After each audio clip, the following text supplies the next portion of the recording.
আপনি কি জানেন, অনেক মানুষ দান করেন কিন্তু আল্লাহ তা গ্রহণ করেন না? কেন এমন হয়? আজ আমরা জানবো হাদিসের আলোকে যে দান মানুষকে দেখানোর জন্য করা হয় তা আল্লাহর কাছে কবুল হয় না। চলুন প্রথমে হাদিসের কথা শুনি। রাসূল সাল্লাল্লাহু আলাইহি ওয়াসাল্লাম বলেছেন যে, যে ব্যক্তি আল্লাহর পথে কিছু দান করেন কিন্তু মানুষকে দেখানোর জন্য, তার জন্য কোনো দাওয়াত নেই। এখানে মূল বিষয় হলো ইখলাস, অর্থাৎ দানের উদ্দেশ্য শুধু আল্লাহর সন্তুষ্টি। যদি উদ্দেশ্য হয় মানুষকে দেখানোর জন্য বা প্রশংসা পেতে, আল্লাহ তা গ্রহণ করেন না। আল্লাহর বিশেষ দাওয়াত কিভাবে পাবেন? ইখলাস।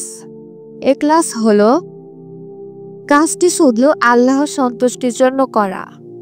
কেউ দেখুক বা না দেখুক তা গুরুত্বপূর্ণ নয়। হাদিসে এসেছে যে কাজ আল্লাহর জন্য ইখলাস সহ করা হয়, তার ফল 2 গুণ বা আরো বেশি হয়। যেমন দরিদ্রকে গোপনে সাহায্য করা, দোয়া পাঠানো, কেউ জানুক বা না জানুক, আল্লাহ তো জানেন। একজন মানুষ যদি দান করে শুধু আল্লাহর সন্তুষ্টির জন্য, তাহলে তার জন্য আল্লাহর বিশেষ দাওয়াত অপেক্ষা করছে। এটি হতে পারে গোপন দান, নিয়মিত ছোট ছোট দান, বড় দানের আগে দোয়া এবং ইখলাস।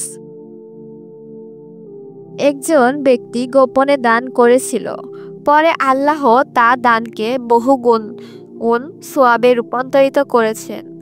গোপন দান করলে আল্লাহ তা জানেন এবং এর প্রতিদান কখনো সীমিত হয় না। এটা মানুষের প্রশংসার তুলনাও অনেক বেশি মূল্যবান। দানের উদ্দেশ্য যদি আল্লাহর সন্তুষ্টি হয় তখন তা কবুল হয়, আর যদি অন্য উদ্দেশ্য থাকে পরকালে তার জন্য সওয়াব লেখা হয় না। ইখলাস বৃদ্ধি করার কৌশল। যদি আপনি গোপনে দান করেন, শুধু আল্লাহর জন্য, মনে রাখুন দানের পর কাউকে জানাবেন না। মনে রাখুন আল্লাহ সব জানেন। যদি এমন করেন তাহলে আল্লাহ অবশ্যই আপনার দান কবুল করবেন। বরকত। গোপনে দানের ফলে জীবনে আসতে পারে ধন সম্পদের বরকত, পরিবারের শান্তি, জীবনের কঠিন সময়ে সাহায্য। যেমন একজন দরিদ্রকে গোপনে সাহায্য করলে পরবর্তীতে আল্লাহ তার জীবনে সুবিধা এবং সহজতা দেন। হাদিসে এসেছে যে গোপন দান বাড়ায় ধন সম্পদের বরকত এবং রক্ষা করে বিপদ থেকে। দান শুধু তরকালের জন্য নয়, আজকের জীবনের জন্য আল্লাহর রহমত আনে। একজন ব্যক্তি গোপনে দান করেছিল, পরে তার জীবনে বড় ধন সম্পদ ও শান্তি এলো। গোপন দান করলে আল্লাহ তা দ্বিগুণ বা বহুগুণ ফিরিয়ে দেন। এটি মানুষের চোখ অদৃশ্য, কিন্তু আল্লাহ জানেন।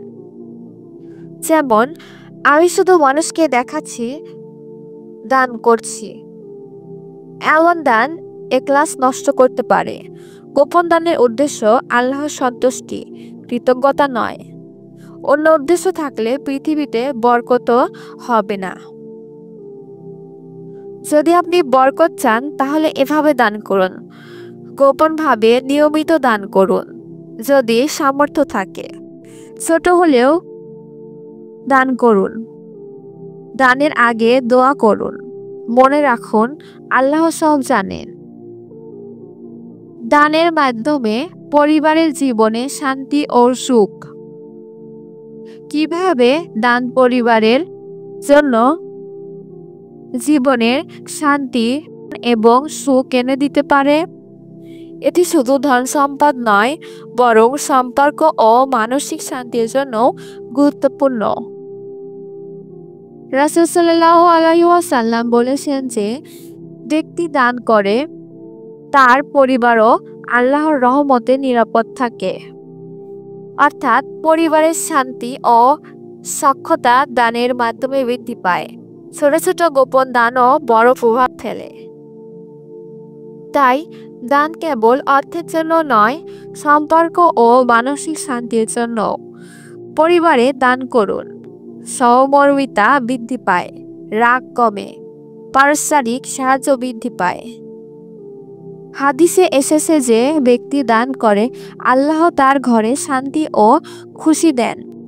একটি পরিবারে যদি শান্তি না থাকে তবে ধন সম্পদ বাড়ি গাড়ি কিছুই সুখ এনে দিতে পারবে না। কিন্তু জানেন কি, দানের মাধ্যমে শুধু আপনার নয়, পুরো পরিবারের ওপর আল্লাহ বরকত নাজিল করেন।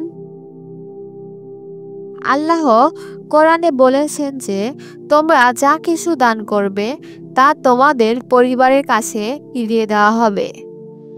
দানের তরাসুলু গরিবদের কাছে পৌঁছায় না, বরং আল্লাহ তা পরিবারের জন্যেও জীবনে ফিরিয়ে দেন শান্তি, রিজিক, ভালোবাসা আকারে।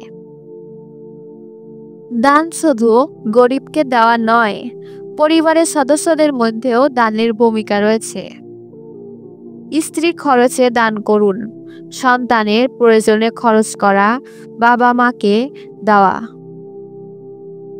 নিজের আত্মীয় স্বজন থাকলে তাদেরকে দেওয়া। হাদিসে এসেছে যে তোমরা পরিবারের ওপর ব্যয় করো, তাই আল্লাহর পথে দান। একটা বাস্তব জীবনের গল্প বলি। এক দরিদ্র পরিবার ছিল। স্বামী অল্প আয় করলেও প্রতি শুক্রবার গোপনে কিছু দান করতেন। আশ্চর্যজনকভাবে তাদের ঘরে কখনো খাবারের অভাব হয়নি। পরে সে জানতে পারল আল্লাহ তাদের ছোট দানকে এত বরকত দিয়েছেন যে পুরো পরিবার শান্তিতে চলছে। তারা অনেক সুখী। তাই দান ছোট হোক বা বড় হোক তা পরিবারে সুখ এনে দেয়।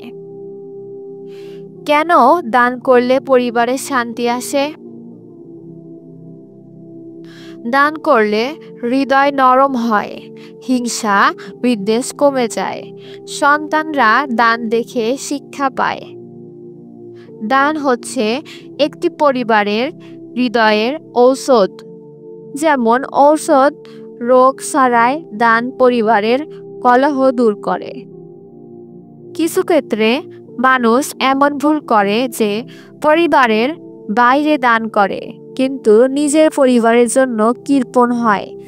দান করে কিন্তু প্রশংসার জন্য ছবি পোস্ট করে ফেসবুকে, ইউটিউবে বা অন্যান্য প্ল্যাটফর্মে। দান হবে শুধু এখলাসপূর্ণ এবং পরিবারকে অগ্রাধিকার দিতে হবে। আপনি যদি এখনো দান করেন এবং দান করার সময় সোশ্যাল মিডিয়ায় ছবি পোস্ট করেন, তাহলে সেই দান আল্লাহ কখনোই কবুল করবেন না। কারণ সেই দান হবে মানুষকে দেখানোর জন্য, আল্লাহ সন্তুষ্টির জন্য নয়। তাই এখনো সময় আছে, ফিরে আসুন। গোপনে দান করুন, মানুষকে জানানোর জন্য নয়। দান শুধু গরিবের মুখে হাসি ফোটায় না, বরং আপনার পরিবারের জীবনে সুখ শান্তি প্রতিষ্ঠা করে। আল্লাহ সন্তুষ্টি অর্জন এবং পরিবারের কল্যাণ দুটোই একসাথে হয়। দানের মাধ্যমে সমাজের বরকত ও মঙ্গল প্রতিষ্ঠা। একটি সমাজ তখনই সুন্দর হয় যখন ধনী গরিব শক্তিশালী দুর্বল সবাই একে অপরের পাশে দাঁড়ায়। দান শুধু একজন ব্যক্তিকে নয়, পুরো সমাজকে বদলে দিতে পারে। আল্লাহ বলেছেন, তোমরা নামাজ কায়েম করো, যাকাত দাও এবং রুকু করো রুকুকারীদের সাথে। নামাজ যেমন ব্যক্তিগত ইবাদত, যাকাত ও দান হলো সামাজিক ইবাদত। এর মাধ্যমে সমাজে দারিদ্র্য কমে মানুষ একে অপরের প্রতি দায়িত্বশীল হয়। দানের মাধ্যমে সমাজে ঘটে তিনটি পরিবর্তন। গরিবদের চাহিদা পূরণ হয়, হিংসা বিদ্বেষ কমে, ধনী গরিবদের মধ্যে ভ্রাতৃত্ব গড়ে ওঠে।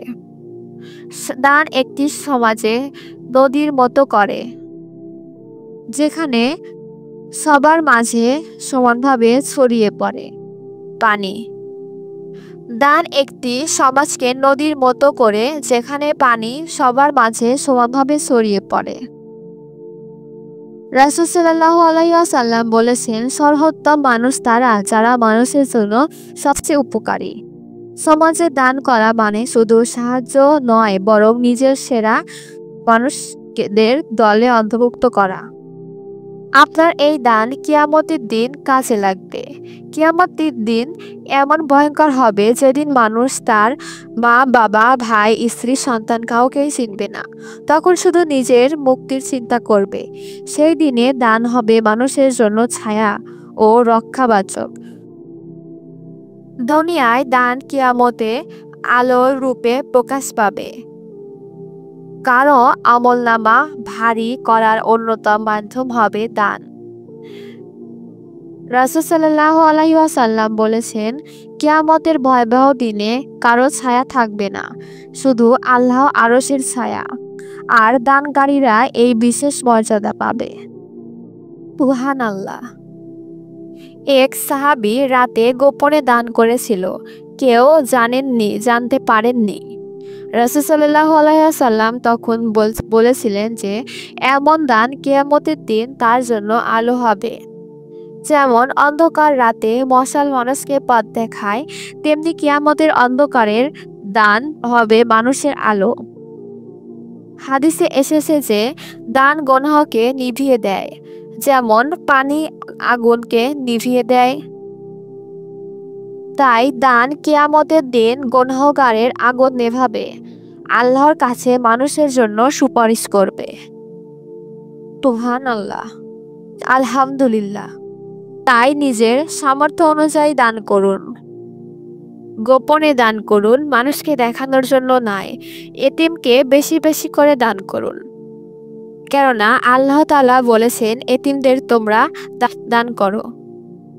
তাই দান শুধু দুনিয়ায় নয়, আখিরাতেরও সুরক্ষা। কিয়ামতের দিন যখন সবাই অন্ধকারে হারিয়ে যাবে, তখন দান আমাদের আলো, আশ্রয় ও মুক্তির রক্ষাবাচক।